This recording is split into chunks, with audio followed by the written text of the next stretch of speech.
जय हिंद।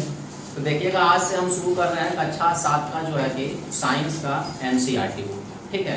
ये साइंस का है जिसमें कुल देखिएगा कुल आपका जो है कि 13 चैप्टर दिया गया है, जिसमें से सबसे पहला चैप्टर आपका है कौन सा है? पादपों में पोषण। कौन सा है? पादपों में पोषण, ठीक है। तो हम बारी बारी से समझेंगे सारे चैप्टर को। तो आइए सबसे पहले हम समझते हैं पादपों में पोषण के बारे में, ठीक है। तो देखिएगा जैसा कि आपको पहला चैप्टर में लिखा गया है पादपों में पोषण यानी न्यूट्रिशन ऑन प्लांट्स, ठीक है। यानी कहता है कि पादपों में पोषण क्या होता है। सबसे पहले तो आपको पता होना चाहिए कि पादप का मतलब क्या होता है। पेड़ पौधे क्या होता है? पादप का मतलब क्या होता है? पादप का मतलब पेड़ पौधे। तो आइए सबसे पहले हम जानते हैं पादपों में पोषण के बारे में। अब देखिए सबसे बड़ी चीज है कि पोषण क्या है। तो पोषण कुछ भी नहीं, पोषण जो हम लोग खाते हैं ना वही क्या है? पोषण। जो हम लोग खाते पीते हैं वही क्या है? जो हम लोग खाते पीते हैं वही क्या है? पोषण। क्या है?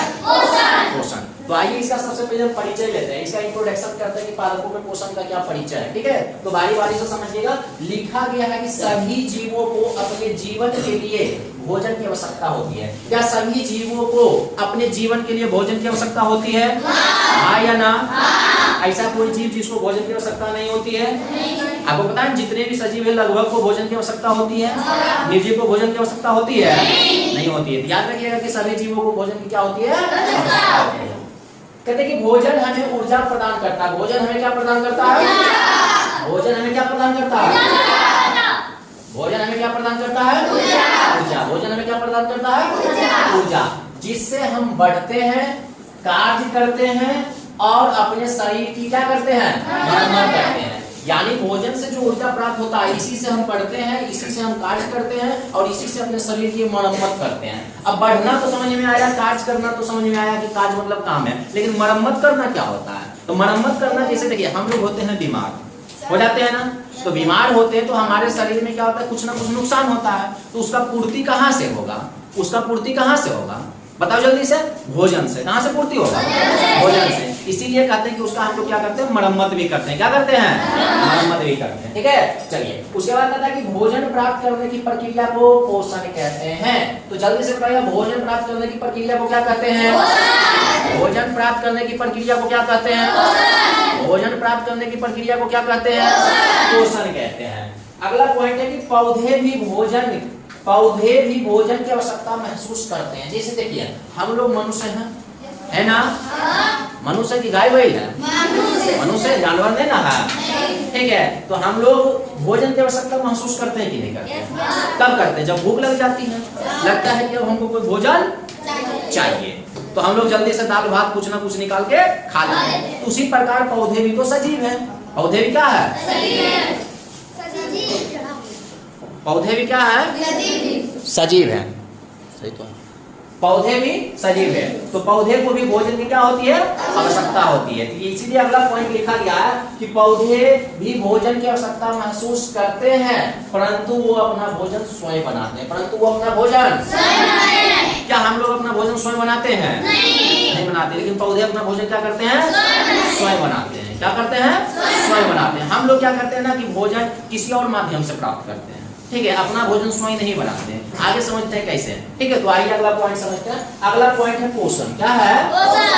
पोषण। हम किसके बारे में जानेंगे? पोषण के बारे में। तो कहता है किसी जीव द्वारा भोजन प्राप्त करने, उसका उपयोग करने और उसे ऊर्जा में बदलने की प्रक्रिया को पोषण कहते हैं। कहता है कि किसी जीव द्वारा भोजन प्राप्त करना है, भोजन प्राप्त करना है, उसका उपयोग करना है भोजन का, ठीक है, और उससे ऊर्जा में बदलने की प्रक्रिया को क्या कहते हैं? पोषण कहते हैं। उसे ऊर्जा में बदलने की प्रक्रिया को क्या कहते हैं? तो सिंपल सी बात बताना, जो हम लोग खाते पीते हैं वही क्या कहलाता है?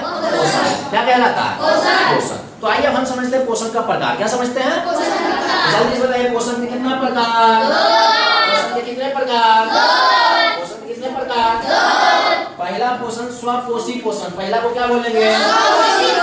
पहला कौन सा पोषण? पहला कौन सा पोषण? दूसरा परपोषी पोषण। दूसरा कौन सा पोषण? दूसरा कौन सा पोषण? तो जल्दी से बताइए पोषण कितने प्रकार के? पोषण कितने प्रकार के? पोषण कितने प्रकार के? पहला कौन सा? बोलो जी, पहला कौन सा? स्वापोषी पोषण। पहला कौन सा? पहला कौन सा, दूसरा का कौन सा, दूसरा का कौन सा, दूसरा का कौन सा, परपोषी पोषण। ठीक है, चलिए तो यानी सबसे पहले जानते हैं स्वपोषी पोषण के बारे में। क्या लिखा है? स्वपोषी। देखिए सबसे पहले समझिए, इसमें लिखा है स्वपोषी। स्व मतलब खुद से, स्व मतलब खुद से, स्व मतलब खुद से, स्व मतलब खुद से, खुद से। तो जो खुद से खाना पकाएगा, जो खुद से खाना पकाएगा वो क्या कहलाएगा? स्वपोषी। अब कहेगा कि खुद से खाना पकाएगा, तो हम पूछेंगे कि आप खुद से खाना पकाते हैं? नहीं। तो आप बोलिएगा आपके घर में कौन खाना पकाते हैं? मम्मी। तो क्या मम्मी स्वपोषण कहलाएगी? मम्मी स्वपोषी जंतु कहलाएंगे?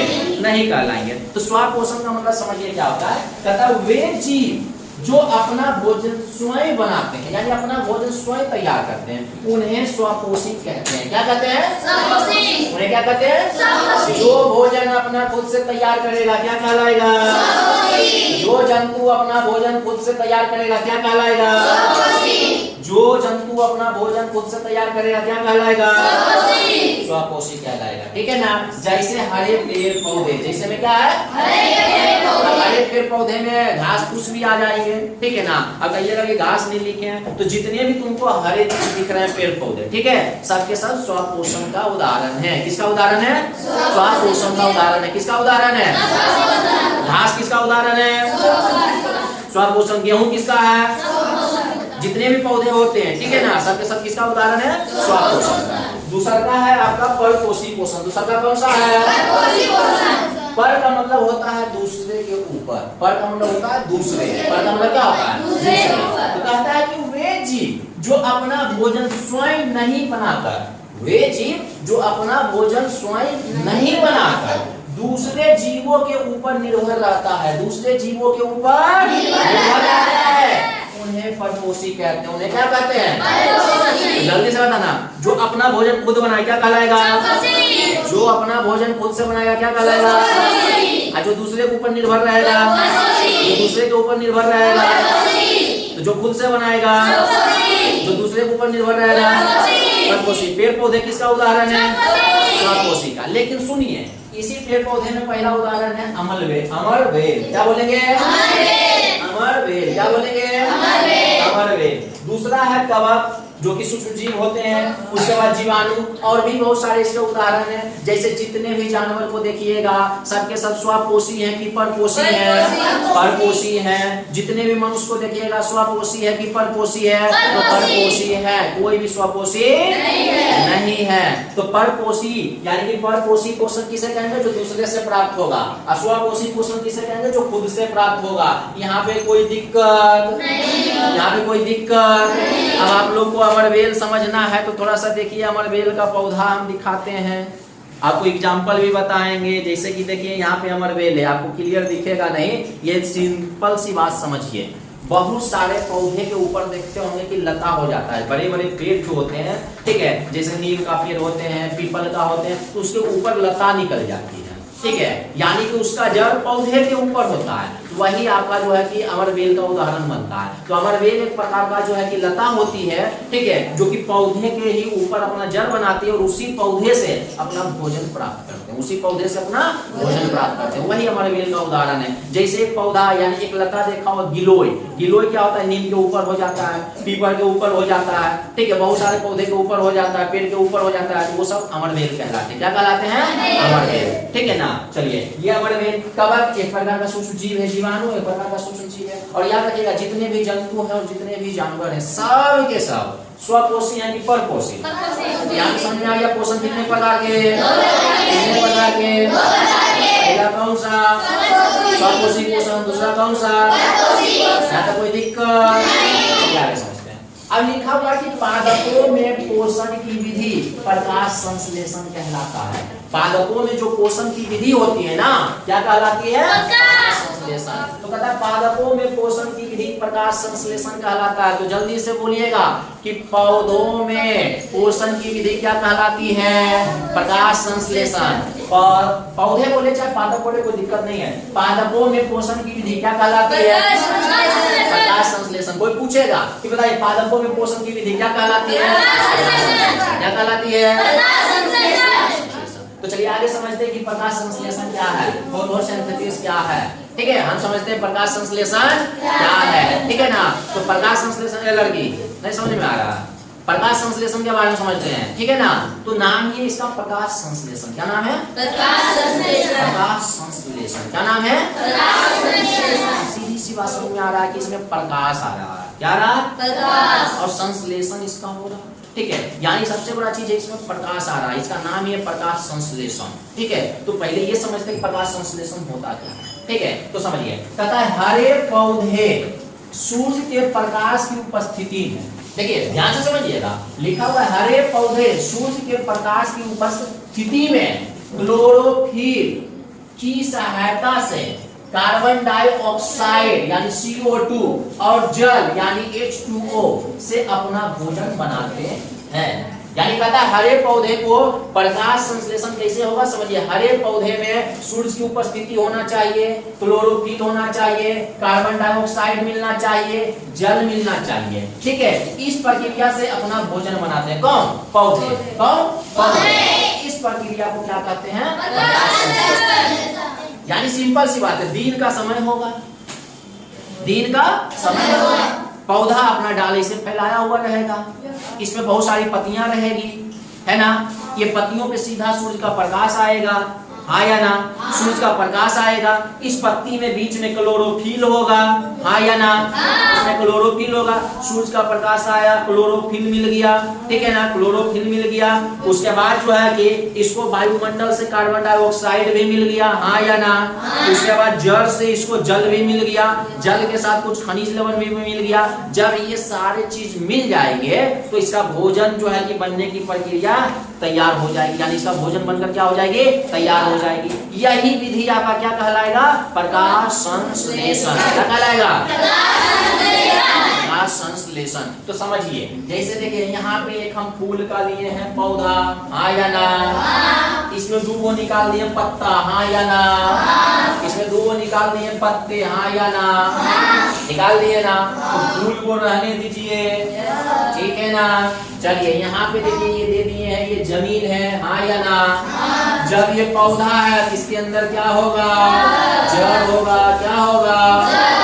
ये जड़ निकला हुआ है, हाँ या ना, हाँ या ना, हाँ। अब देखिए यहाँ पे जड़ है, यहाँ पे इसका डंठल गया है, यहाँ पे फूल निकल गया, यहाँ पे पत्तियां निकल गए, ये तो वो पौधा है, हाँ या ना, पौधा रेडी है। ठीक है, अच्छा पौधा रेडी है तो तुमको डेली की करना है कि जड़ पौधे के जड़ में क्या डालना चाहिए? जल यानी पानी डालना चाहिए, हाँ या ना। घर में जितने भी पौधे हैं कहते हैं इसको जिंदा रखना है तो क्या डालिए? पानी। पानी के साथ साथ कभी ना कभी आप लोग गोबर वगैरह भी डालते होंगे, खाद वगैरह भी डालते होंगे, हाँ या ना, हाँ या ना। यानी कि पौधे में तो 1 लोटा जल हमेशा चाहिए, हाँ या ना, तो पौधे में जल चाहिए। ये बात समझ में आया? यानी पौधा को जो जरूरत है जल का वो तुम दे रहे हो, अगर तुम नहीं देगा तो सीधा आसमान से बारिश होगी, उसको जल मिल जाएगा, हाँ या ना, हाँ या ना, हाँ। तो चलिए पौधा में यहाँ पे जल मिल गया। अच्छा सूर्य का प्रकाश देने की जरूरत है नहीं। ऐसा होगा कि सूर्य नहीं उगेगा हम टॉर्च दिखाएंगे, होगा ऐसा? तो टॉर्च दिखाने से काम नहीं बनेगा, तो सूर्य का प्रकाश तो मिल जाएगा सूर्य से, हाँ या ना, हाँ या ना। तो देखो सूर्य का प्रकाश मिल गया, हाँ या ना। दूसरी बात, हम लोग श्वसन करते हैं कि नहीं करते हैं? तो जब हम लोग श्वसन करते हैं तो अंदर वो गैस लेते हैं जिसका नाम होता है ऑक्सीजन। क्या नाम होता है? और उसके बाद अंदर से बाहर वो गैस निकालते हैं, हाँ या ना, जिसका नाम होता है कार्बन डाइऑक्साइड। अब देखिए मनुष्य भी कार्बन डाइऑक्साइड निकाल रहे हैं, कुछ गाड़ियां भी कार्बन डाइऑक्साइड निकाल रही है ना। तो वायुमंडल में भी कार्बन डाइऑक्साइड है, तो इसको कार्बन डाइऑक्साइड कहाँ से मिल जाएगा? वायुमंडल से। कहाँ से मिल जाएगा? वायुमंडल से। कहाँ से मिल जाएगा? कार्बन डाइऑक्साइड वायुमंडल से मिल गया, हाँ या ना। सूर्य का प्रकाश सूर्य से मिल गया, हाँ या ना। हाँ, मिट्टी से जल मिल गया, हाँ या ना। 3 चीज तो मिल ही गया। हाँ, चौथा चीज देखिए, अब क्या है कि यह पत्ती में देखिएगा छोटा छोटा छेद भी होता है, ठीक है। और यहीं पे इसका जो है कि छोटा छोटा यहाँ देखिए उजला उजला सफेद सफेद वो पदार्थ होता है जेकरा बोलते हैं क्लोरोफिल। क्या बोलते हैं? क्लोरोफिल। क्या बोलते हैं? क्या बोलते हैं? इसको हिंदी में वर्णहरित भी बोलते हैं। क्या बोलते हैं? क्या बोलते हैं? देखिए पतवा में मिल गया क्लोरोफिल, हाँ या ना? सूर्य से मिल गया प्रकाश, हाँ या ना? वायुमंडल से मिल गया कार्बन डाइऑक्साइड, हाँ या ना? जल, जड़ से मिल गया जल, हाँ या ना? जल के साथ साथ कुछ ना कुछ खनिज भी मिल गया, हाँ या ना? जब ये सारे चीज मिल जाएंगे तो पौधा का भोजन बनेगा या नहीं बनेगा? पौधा का भोजन बनेगा या नहीं बनेगा? जब पौधा का भोजन बन जाएगा तो यही प्रक्रिया क्या कहलाएगा? कहलाएगा संश्लेषण। तो अभी हम केवल समझेंगे प्रकाशीय संश्लेषण, इन्हें समझेंगे कहाँ जमा करता है, कहाँ खाता है, ठीक है ना? अच्छा, एक चीज और लिखे इसमें, मूल रोम। तो जड़ में देखिएगा छोटा छोटा कुच्ची निकल रहता है, हाँ या ना? हाँ या ना? हाँ या ना? यही है मूल रोम। क्या है? इसी के द्वारा पौधा जल लेता है, इसी के द्वारा पौधा क्या लेता है? जल लेता है। अब ये सब प्रक्रिया तो हो गया। अब खाना बनाने के बाद कुछ ना कुछ तो फेंकना पड़ता है। जैसे चावल बनाए तो मार फेंकना पड़ता है। अब दाल बनाएंगे कुछ ही फेंकेंगे, कुछ नहीं, पानी फेंक देते हैं? नहीं फेंकते हैं। तो यानी कि आप देखिए कुछ ना कुछ तो उससे उत्पाद बनता है ना, ठीक है? अब उत्पाद बनता है, देखिए जब प्रकाश संश्लेषण पूरा हो जाता है ना, ये वो नया पदार्थ बनाता है। की बनाता है? पौधा सब अभिक्रिया करके ऑक्सीजन को छोड़ देता है। ऑक्सीजन जो बचता है कहता तुम हमारे कोई काम का नहीं है, तुम हमारा कोई काम का नहीं है। पौधा सीधा की करता है, ऑक्सीजन को निकाल के फेंकता है। पौधा सीधा ऑक्सीजन को निकाल के क्या करता है? कहाँ फेंकता है? वायुमंडल में। कहाँ फेंकता है?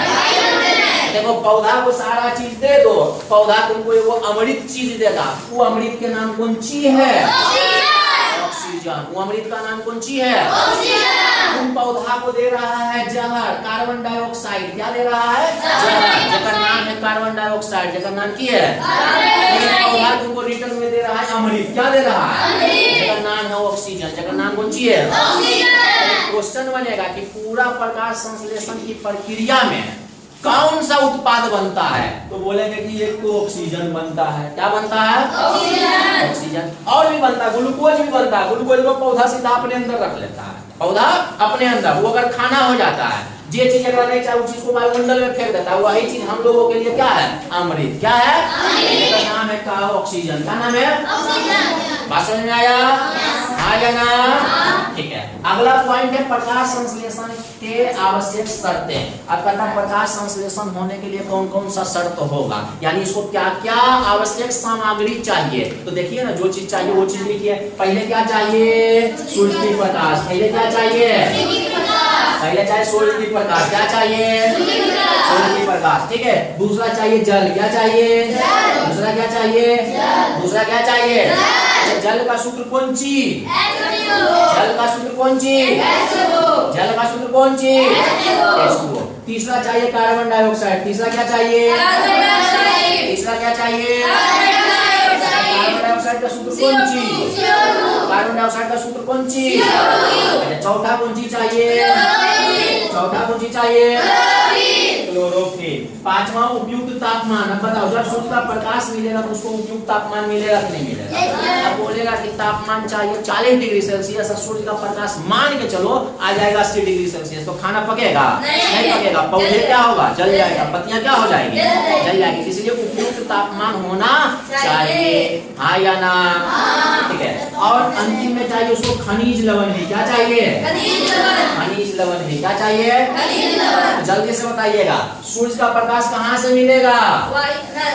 सूर्य से। सूर्य का प्रकाश कहाँ से मिलेगा? सूर्य का प्रकाश कहाँ से मिलेगा? अच्छा, जल कहाँ से मिलेगा? मिट्टी से। कहाँ से मिलेगा? मिट्टी से। जल कहाँ से मिलेगा? जल कहाँ से मिलेगा? जल कहाँ से मिलेगा? कार्बन डाइऑक्साइड कहाँ से मिलेगा? कहाँ से मिलेगा? कार्बन डाइऑक्साइड कहाँ से मिलेगा? कार्बन डाइऑक्साइड कहाँ से मिलेगा? वायुमंडल से। अच्छा, क्लोरोफिल कहाँ से मिलेगा? पत्तियों से। कहाँ से मिलेगा? क्लोरोफिल कहाँ से मिलेगा? क्लोरोफिल कहाँ से मिलेगा? पत्तियों से। अच्छा, तापमान तो सूर्य के प्रकाश से मिल जाएगा। खनिज लवण कहाँ से मिलेगा? यानी मिट्टी से। कहाँ से मिलेगा? कहाँ से मिलेगा?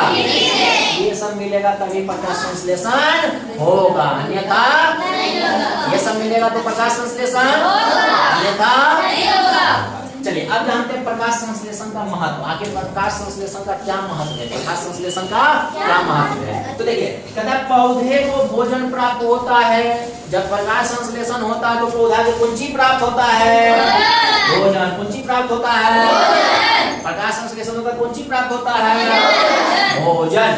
दूसरा कहता है वायुमंडल में ऑक्सीजन यानी O2 आपूर्ति होता है, यानी जो ऑक्सीजन वायुमंडल से घटता है उसको पूरा कौन करता है, प्रकाश संश्लेषण के द्वारा ही पौधे। कौन पूरा करता है, प्रकाश संश्लेषण के द्वारा ही पौधे। यानी प्रकाश संश्लेषण से ऑक्सीजन की भी क्या होती है, आपूर्ति होती है।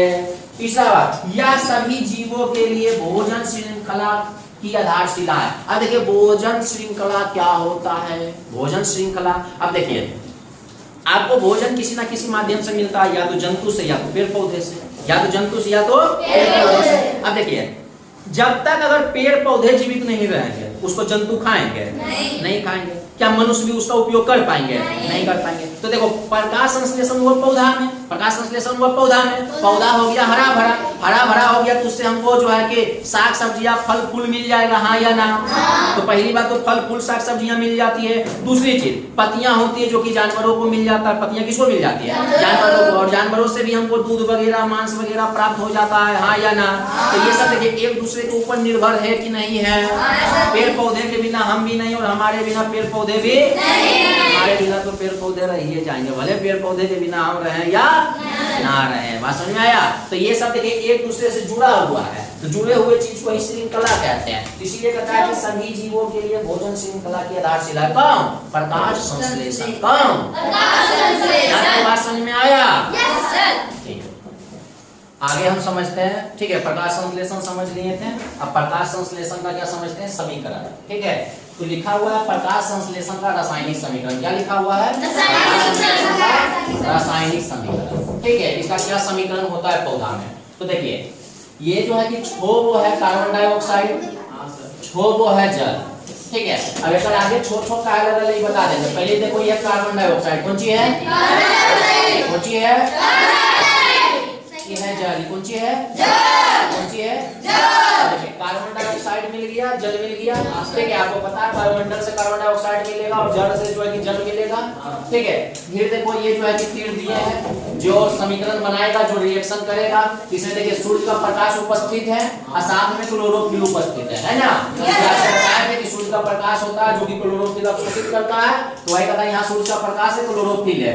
जब इतना चीज पौधा को मिल गया, कार्बन डाइऑक्साइड मिल गया, जल मिल गया, सूर्य का प्रकाश मिल गया, क्लोरोफिल मिल गया, इतना चीज मिल गया तो पौधा क्या कर लेगा, प्रकाश संश्लेषण की क्रिया पूरा कर लेगा। क्या कर लेगा, प्रकाश संश्लेषण की क्रिया पूरा करेगा। ठीक है तो देखिए यहाँ पर जो है कि बन गया ये ग्लूकोज। ये क्या बन गया, ग्लूकोज, जो कि पौधा का कौन सी है, भोजन। पौधा का कौन सी है, भोजन। पौधा का कौन सी है, भोजन। बना है ग्लूकोज। ठीक है और बन गया है ऑक्सीजन, बन गया है ऑक्सीजन। ठीक है तो यहाँ से पहले समझिएगा क्या चीज लिखे है इसके बारे में। लिखे छो अणु कार्बन डाइऑक्साइड, मतलब छो अणु कहने मतलब छो वो कार्बन डाइऑक्साइड। ठीक है ना, छो अणु कार्बन डाइऑक्साइड और छो अणु जल सूर्य प्रकाश की उपस्थिति में क्लोरोफिल की सहायता से मिलकर एक अणु ग्लूकोज, यानी अगर आगे में पूछ रहे हैं कौन सी है, एक है, पूछ रहे हैं तो कौन सी है, तो एक अणु ग्लूकोज और छो अणु ऑक्सीजन बनाते हैं। छो अणु ऑक्सीजन बनाते हैं। छो अणु क्या बनाते हैं,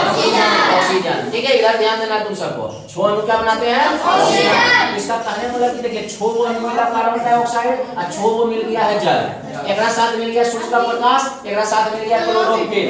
ठीक है तो ये सारे चीज मिल गए, यहाँ पे बन गया, हो गया तैयार ग्लूकोज। क्या हो गया, ग्लूकोज, साथ में ऑक्सीजन। तो यहाँ से देखिए आपसे पूछा भी जाएगा ऑक्सीजन का सूत्र क्या होता है, CO2। जल का सूत्र क्या होता है, H2O। ठीक है ना, उसके बाद जो है कि पूछेगा ग्लूकोज का सूत्र क्या होता है, C6। C कितना, 6। H12। H कितना, 2। O 6। O कितना, इसका मतलब कि 6 वो है कार्बन, 12 वो हाइड्रोजन और 6 वो है ऑक्सीजन। जब इतना चीज मिल जाएगा एक साथ तो बन जाएगा ग्लूकोज। क्या बन जाएगा? ग्लूकोज। और ये क्या है? ऑक्सीजन। ये क्या है? ऑक्सीजन। तो आपको कल भी बताए थे, आपको पिछले यानी कि आपको इससे पहले बता चुके हैं। क्या बता चुके हैं कि देखिए जब भी प्रकाश संश्लेषण की क्रिया संपन्न होगी तो यहाँ पे 2 प्रोडक्ट बनेगा, 2 उत्पाद बनेगा। एक बनेगा ग्लूकोज जो कि पौधे का क्या होगा? भोजन। और एक बनेगा ऑक्सीजन जो कि पौधा के जरूरी नहीं है, ये क्या करेगा? वायुमंडल में छोड़ देगा। ये क्या करेगा? वायुमंडल में छोड़ देगा। और यही हम लोगों के लिए अमृत होता है, बताए थे ना। अब आगे हम समझते हैं प्रकाश संश्लेषण की प्रक्रिया। अब देखते हैं प्रकाश संश्लेषण की प्रक्रिया होते कैसी है। ठीक है, ये तो हम फिगर से देख लिए थे, सारे चीज देख लिए। अब देखिए सबसे पहले क्या लिखा हुआ है? लिखा हुआ है कि पत्तियों में उपस्थित क्लोरोफिल। क्या लिखा हुआ है? क्लोरोफिल। पत्तियों में उपस्थित क्लोरोफिल सूर्य के प्रकाश को अवशोषित करता है। यानी पौधा में जो क्लोरोफिल होता है ना, यानी पौधा की पत्ती में जो क्लोरोफिल होता है वो सूर्य से आने वाले प्रकाश को अपने अंदर ग्रहण करता है, उसी को कहते हैं अवशोषित करता है। क्या करता है? अवशोषित करता है। ठीक है ना। दूसरा पॉइंट है जड़ों द्वारा अवशोषित जल पत्तियों तक पहुंचाता है। अब देखिए जड़ के द्वारा, आपको बताया ना कि जल आप लोग पौधा में कहाँ दीजिएगा? जड़ में। कहाँ दीजिएगा? जड़। तो जड़ में जब दीजिएगा आप जल तो वो क्या होगा? आपको बताएंगे कि जब जड़ ऐसे ऐसे करके फैला होता है, इसमें मूल रोम होता है, हाँ या ना? हाँ या ना?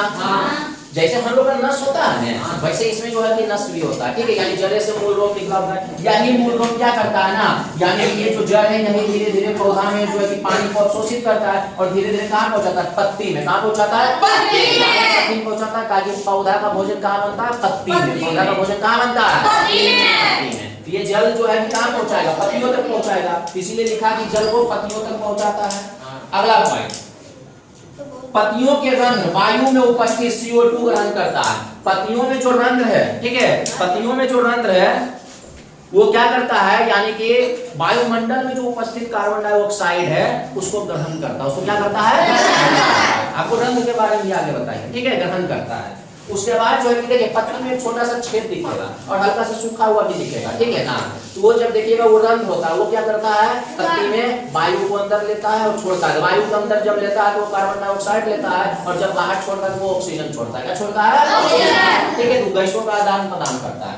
फिर है सूर्य के प्रकाश की उपस्थिति में क्लोरोफिल जल और CO2 की सहायता से ग्लूकोज यानी जो पौधा का भोजन होता है बनाता है और O2 गैस उत्सर्जित होती है। उत्सर्जित मतलब बाहर निकलती, उत्सर्जित मतलब यानी इस प्रकार जो है कि प्रकाश संश्लेषण की प्रक्रिया होती है। ठीक है, तो आपको अगर लिखे 5 नंबर में आ जाएगा कि प्रकाश संश्लेषण क्या है, इसकी पूरी प्रक्रिया को समझाइए। तो प्रकाश संश्लेषण का डेफिनेशन बताना है, फिर चित्र बनाना है। ठीक है, चित्र बनाने के बाद फिर उसका रिएक्शन लिखना है और रिएक्शन लिखने के बाद जो है कि प्रकाश संश्लेषण की प्रक्रिया को समझाना है। ठीक है ना। तो ये जो है कि 5 नंबर का सवाल आएगा तो इस प्रकार से बनाया जाता है। अब आगे हम समझते हैं कि पत्ती में जो क्लोरोफिल होता है उसका क्या रोल होता है प्रकाश संश्लेषण में। तो एक बात याद रख लीजिए कि अगर पत्ती में क्लोरोफिल नहीं होगा तो प्रकाश संश्लेषण की प्रक्रिया संपन्न नहीं होगी, क्योंकि सबसे इंपॉर्टेंट वही है। सबसे इंपॉर्टेंट क्या है? वही है, क्योंकि वही सूर्य के प्रकाश को अवशोषित करता है। वही सूर्य के प्रकाश को क्या करता है? अवशोषित करता है, यानी अपने अंदर लेता है। ठीक है ना, सोखता है। ठीक है, सुनिए पहला कहता है कि क्लोरोफिल पत्तियों में पाए जाने वाला हरा वर्णक, ठीक है, ग्रीन पिगमेंट होता है। कहता है क्लोरोफिल जो है पत्तियों में पाए जाने वाला एक हरा वर्णक यानी हरा कलर का रंग होता है। ठीक है ना। उसके बाद कहता है कि यह सूर्य के प्रकाश को अवशोषित करता है। यह सूर्य के प्रकाश को क्या करता है? तुमको बोलेगा कि प्रकाश संश्लेषण में सूर्य के प्रकाश को कौन अवशोषित करता है, तो उसका नाम होगा क्लोरोफिल होगा। क्या नाम होगा?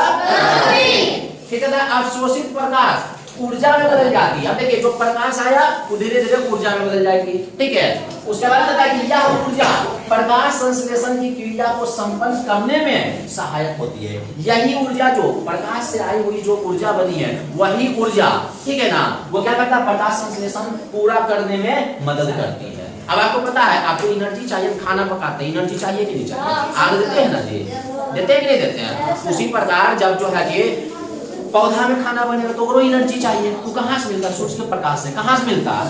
सूर्य के प्रकाश से। कहाँ से मिलता है? सूर्य के प्रकाश से। ठीक है, यहाँ तक बात समझ गए। तो जो है कि आपको क्लोरोफिल के बारे में बता दिए। अब थोड़ा सा बात यहाँ पे कुछ क्वेश्चन का करते हैं। जैसे देखिए पहले लिखा हुआ पत्तियों में मौजूद सूक्ष्म रंध्र का क्या कार्य है? अब पत्ती में जो आप देखते हैं छोटा सा पत्ती होता तो दिखा देते हैं, उसमें छोटा सा एक सूक्ष्म रंध्र होता है, यानी एक छोटा सा छेद होता है, उसका क्या कार्य है? तो सिंपल सी बात, पत्तियों में मौजूद सूक्ष्म रंध्र का कार्य गैसों का आदान प्रदान करना होता है, यानी गैसों को अंदर बाहर करने का काम होता है।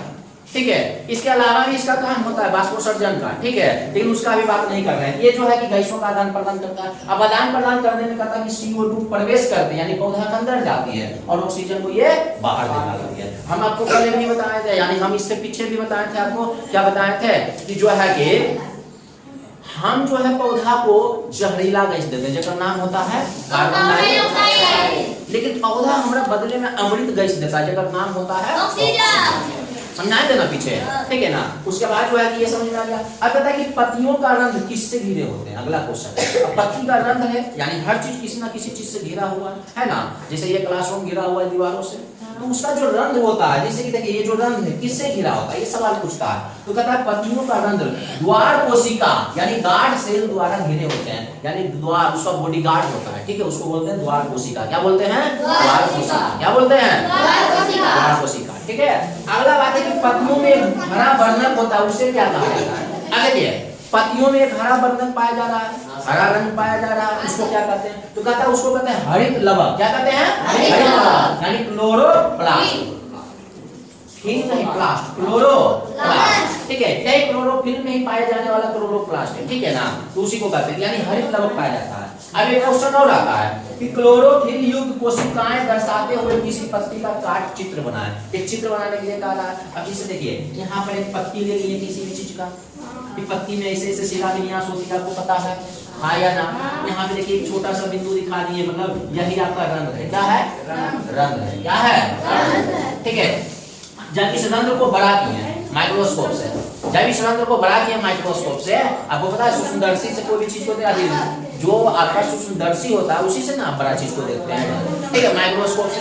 हमने माइक्रोस्कोप में देखा, जब माइक्रोस्कोप में देखा तो हमारा ये जो रंध्र है ये कैसा दिखा? कुछ इस प्रकार दिखा कि ये इस प्रकार से घिरा हुआ है, समझे, इस प्रकार बना हुआ है, इसके चारों तरफ ऐसे ऐसे झिल्ली नुमा बना हुआ है। तो पता चला कि ये वो बीच में द्वार है, और वो जो अगर बाहर द्वार है, तो पता चला कि जब इसको देखे तो ये हो गया द्वार कोशिका, ठीक है, और जब ये बीच वाला देखे तो ये हो गया रंध्रीय द्वार, यानी रंध्र के अंदर द्वार जो खुलता है बंद होता है, खुलता है बंद होता है, खुलता है बंद होता है, खुलता है। किसी से गैस अंदर जाती है, इसी से गैस बाहर आती है। जैसे आप लोग श्वसन करते हैं, एक बार श्वास को अंदर टानते हैं और एक बार श्वास को छोड़ते हैं। जब अंदर टानते हैं तो ऑक्सीजन टानते हैं, जब छोड़ते हैं तो कार्बन डाइऑक्साइड छोड़ते हैं। उसी प्रकार ये जब अंदर लेता है ये एकदम मनुष्य को उल्टा, ये अंदर लेता है कार्बन डाइऑक्साइड और छोड़ता है तो ऑक्सीजन, छोड़ता है तो ऑक्सीजन। अब इसमें पता चला कि आप दिखाई क्लोरोफिल कहाँ है, तो हमने इसको भी बड़ा किया, इसको भी बड़ा किया। जब इसको भी माइक्रोस्कोप में चीर के देखें तो देखने के बाद पता चला कि कुछ इस प्रकार का संरचना दिखता है, कुछ इस प्रकार का संरचना दिखता है। जब इस संरचना को देखे तो ऐसे ऐसे करके जो है झिल्ली बना हुआ था, और ये जो झिल्ली बना हुआ था थोड़ा थोड़ा बिंदा बिंदा दिख रहा था, हरा कलर का दिख रहा था, ठीक है, हरा कलर का दिख रहा था, तो इसीलिए पता चला कि यही क्लोरोफिल है। क्या है? क्लोरोफिल है, ठीक है। ये पत्ती का बात कर रहे हैं, ठीक है, ये पत्ती में क्लोरोफिल है। और उसके बाद जब इसको देखेंगे तो यहाँ पे क्लोरोफिल साइड है, यहाँ पर वो रंध्र है, और यहीं पे देखते हैं कि रंध्रीय द्वार है। तो इस प्रकार इसका हम लोग चित्र बना के दिखाते हैं। यहाँ तक बात समझ में आया? ठीक है, समझते हैं, ठीक है। पता है कि पादपों में भोजन किस रूप में संचित होता है, यानी कि जो पौधा होता है उसमें भोजन किस रूप में जमा होता है? पत्ती में तो जमा होता है, किस रूप में जमा होता है? उत्तर है कार्बोहाइड्रेट। उत्तर क्या है? कार्बोहाइड्रेट। तो पादपों में भोजन किस रूप में संचित होता है? कार्बोहाइड्रेट। किस रूप में? कार्बोहाइड्रेट। ठीक है, ग्लूकोज किस पोषक तत्व का उदाहरण है? तो कार्बोहाइड्रेट। किस पोषक तत्व का उदाहरण है? कार्बोहाइड्रेट। यानी ग्लूकोज एक प्रकार का क्या है? कार्बोहाइड्रेट। कार्बोहाइड्रेट। ठीक है, पादपों में कार्बोहाइड्रेट किस रूप में संचित होता है? तो होता है मंड या स्टार्च के रूप में। यानी पादप में जो कार्बोहाइड्रेट जमा होता है वो होता है मंड के रूप में। किसके रूप में? मंड के रूप में, ठीक है, मंड को इंग्लिश में स्टार्च कहते हैं, ठीक है ना। तो अब यहाँ पे हम पहले इस चीज का जांच करेंगे, जैसे कि किताब में दिया हुआ है, ठीक है ना। यानी इस चीज का हम जांच करेंगे कि पादप में जो पत्ती में कार्बोहाइड्रेट होता है वो मंड वास्तव में होता है या नहीं होता है। हम इसकी क्या करेंगे? जांच करेंगे। क्या करेंगे? तो आइए प्रयोग करते हैं। देखिए लिखा हुआ है पत्तियों में स्टार्च की उपस्थिति का परीक्षण। हम जांच करेंगे कि पत्ती में स्टार्च उपस्थित है या नहीं है। तो लिखा हुआ है कि स्टार्च की उपस्थिति का परीक्षण आयोडीन प्रयोग या आयोडीन परीक्षण कहलाता है। ठीक है। अगर आयोडीन परीक्षण करने में एग्जाम में पूछा था, ये चीज बताना है, और पतियों में मंड की उपस्थिति जानना है तो भी यही बताना है, ठीक है। तो सबसे पहले देखते हैं कि प्रयोग का उद्देश्य क्या है। कोई भी चीज हम प्रयोग करते हैं, एक्सपेरिमेंट करते हैं, तो उसका उद्देश्य तो होना चाहिए। इसका उद्देश्य क्या है? पतियों में स्टार्च यानी मंड की उपस्थिति का पता लगाना, ठीक है। ठीक है, अब देखिए इसमें क्या है, आवश्यक सामग्री। अब आप कोई भी चीज प्रयोग कीजिएगा तो आपको सामान की आवश्यकता होगी कि नहीं होगी? उसमें देखिए क्या क्या कहता है, आपको एक हरे पौधे की पत्तियां लेनी है, हरे पौधे की पत्तियां, बीकर, बीकर मतलब जो आप देख रहे हैं शीशा का जो बर्तन होता है, ठीक है ना, बीकर, टेस्ट ट्यूब, आयोडीन घोल, अल्कोहल, पानी, ट्रायोड स्टैंड, बर्नर आदि। यानी हमको इतनी चीजों की आवश्यकता पड़ेगी। अब हरा पत्ती चाहिए क्योंकि पत्ती में मंड का प्रयोग देखेंगे, बीकर चाहिए क्योंकि उसको गर्म करना है, ठीक है, पानी रखना है, टेस्ट ट्यूब चाहिए उसमें देखना है कि यानी टेस्ट करेंगे उसमें जिससे आयोडीन का घोल डालना है, कुछ देखना है, टेस्ट ट्यूब भी चाहिए जैसा कि आपको दिख रहा है, आगे बताएंगे। आयोडीन घोल भी चाहिए, अल्कोहल भी चाहिए, पानी भी चाहिए, ट्रायल स्टेट भी चाहिए और बर्नर भी चाहिए, ठीक है। यानी चूल्हा जिसको तो लोग बोलते हैं चूल्हा लाएंगे नहीं लेट में, ठीक है, यही स्टैंड आता है। तो आइए हम बारीकी से देखते हैं आगे प्रयोग की प्रक्रिया। यानी इसका प्रयोग हम कुल 6 चरणों में करने वाले हैं, जैसा कि आपको दिख रहा है। कितने चरणों करने वाले हैं? 6। सबसे पहले देखिए क्या करना है, एक स्वस्थ पत्ती को पौधा से तोड़ लेना है। यानी सबसे पहले क्या करेंगे, एक स्वस्थ पत्ती को पौधा से तोड़ लेंगे, जो देखेंगे एकदम ताजा दिख रहा है, इसको हम तोड़ के ले आए, हाँ या ना? ले आए ना। दूसरा बात क्या करना है, पत्ती को उबालते पानी में 2 से 3 मिनट तक उबालें। यानी जैसे देखिए ये स्टैंड लगा हुआ है चूल्हा, ठीक है, इसके नीचे बर्नर यानी आग जल रहा है, इसमें देखिए बीकर है, बीकर में जल उबल रहा है। कि उबलते हुए जल में हम पत्ती को क्या करेंगे, 2 से 3 मिनट तक उबालेंगे, 2 से 3 मिनट तक उबालेंगे, धीरे धीरे सॉफ्ट होते जाएगा ना। उसके बाद भी कहता है कि फिर पत्ती को अल्कोहल में गर्म करें जब तक कि पत्ती रंगहीन यानी फीकी ना हो जाए। अब देखिए इसमें जो है कि आपको देख रहा है एक स्टैंड, ट्राइड स्टैंड, फिर बर्नर दिख रहा है, ये बीकर दिख रहा है, बीकर में पानी नहीं, कौन सी है? अल्कोहल, कौन सी है? अल्कोहल। और यहाँ पे जो था कौन सी था? पानी। यहाँ पे पानी था, यहाँ पे OH का मतलब अल्कोहल है, क्या है? अल्कोहल। ये देखिए टेस्ट ट्यूब है, ये क्या है? टेस्ट ट्यूब, सब शीशा का होता है, ठीक है ना, कांच का होता है, ये टेस्ट ट्यूब है। अभी टेस्ट ट्यूब में देखो पत्ती को डाल दिए, इसको गर्म करना है। अब जब अल्कोहल में इसको गर्म करेंगे तो थोड़ा रंगहीन होगा, यानी पत्ता का रंग गायब होने लगेगा, यानी जो हरा रंग है वो धीरे धीरे गायब होकर हल्का हल्का काला होने लगेगा, ठीक है ना। जैसे आप लोग देखते हैं साबुन बनाते तो काला हो जाता है ना हल्का हल्का, पत्ता उता कोई चीज में डाल दीजिए, ठीक है। फिर देखिए अगला पॉइंट है कि पत्ती को साफ पानी में धो लें। अब अल्कोहल में गर्म करने के बाद जैसे ही रंगीन होगा उसको निकाल के साफ पानी में धो लेना है। तो देखो हमें जो है कि बर्तन लेनी है, इसमें पत्ती को धो दिए साफ पानी से, ठीक है ना। अब इसको निकालना, फिर कहता है पत्ती पर आयोडीन घोल की कुछ बूंदे डालें। अब पत्ती को साइड में रख दिए वो बर्तन में। अब ये देखो आयोडीन घोल है, इसमें आयोडीन का घोल है, ठीक है ना। जो तुम लोग नमक खाते हो ना, नमक में आयोडीन होता है, उसी का यानी नमक का घोल है। मान के चलो तुम लोग अभी समझ लो कि नमक का घोल है। किसका घोल है? नमक। तो इसमें आयोडीन होता है, आयोडीन का घोल है, ठीक है। अब आयोडीन का कुछ बूंद निकालें और इसमें ड्रॉप से डाल दिए, जैसा कि देख लो यहाँ पे डाल दिए ना। जब इसको धीरे धीरे डालते हैं तो डालने के बाद क्या रिएक्शन करता है ये देखिए, कहता है कुछ समय बाद पत्ती का रंग नीला काला हो जाता है। कैसा हो जाता है? नीला काला। कैसा हो जाता है? नीला काला। कैसा हो जाता है? जब पत्ती पर हम जो है कि डाले हैं इसका घोल, आयोडीन का घोल, तो रंग कैसा हो गया? नीला। जैसी नीला काला पत्ता हुआ, पता चलेगा पत्ता में कौन सी है? स्टार्च है। कौन सी है? स्टार्च है, यानी कि मंड है। कौन सी है? मंड है, यानी कि कार्बोहाइड्रेट है, यानी कार्बोहाइड्रेट है। तो पता चला कि पौधा को कार्बोहाइड्रेट के रूप में कि पूरा का पूरा प्रोसेस इसको जो है कि आगे बढ़ाए ना। तो पता चला पहले पत्ता लिए, पत्ता को उबाले के बाद अल्कोहल में गर्म किए, अल्कोहल में गर्म करने के बाद रंगीन हुआ, जिसको साफ पानी से धो लिए, साफ पानी से धोने के बाद आयोडीन का घोल डाले, और जब आयोडीन का घोल डाले ये कैसा हो गया? नीला काला। जैसे ही नीला काला होगा वैसे ही समझ जाना पत्ता में कुंची है तो स्टार्च है। कुंची है? कुंची है? बात समझ में आया? ये परीक्षण देखो कितना आसान है, बड़ा ही आसान विधि से हम लोग कर सकते हैं, ठीक है। यहाँ पे बीकर वगैरह है नहीं तो हम उसको करके दिखा देते हैं, ठीक है। अब पता इसका निष्कर्ष क्या निकला कि परीक्षण की निष्कर्ष क्या निकला? निष्कर्ष सही निकला कि पत्ता नीला काला हो गया। तो पता चला स्टार्च की उपस्थिति है, तो वही चीज लिख दिया, आयोडीन घोल डालने पर पत्ती का नीला काला रंग में बदल जाना यह सिद्ध करता है कि पत्ती में स्टार्च उपस्थित है। स्टार्च यानी मंद उपस्थित है, ठीक है। यहाँ से पता चल गया। कारण क्या था कि ये नीला काला हो गया?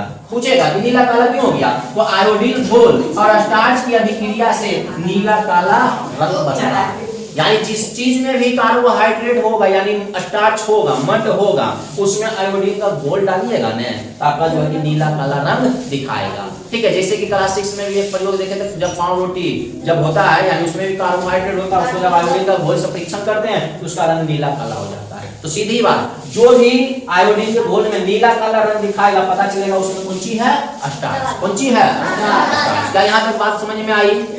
यानी पत्ता जो है कि कार्बोहाइड्रेट के रूप में भोजन संचित करता है, हाँ या ना? हाँ। अगर कोई कहेगा दिखाने के लिए क्या इतना प्रोसेस करके उसको दिखा देंगे, हाँ या ना?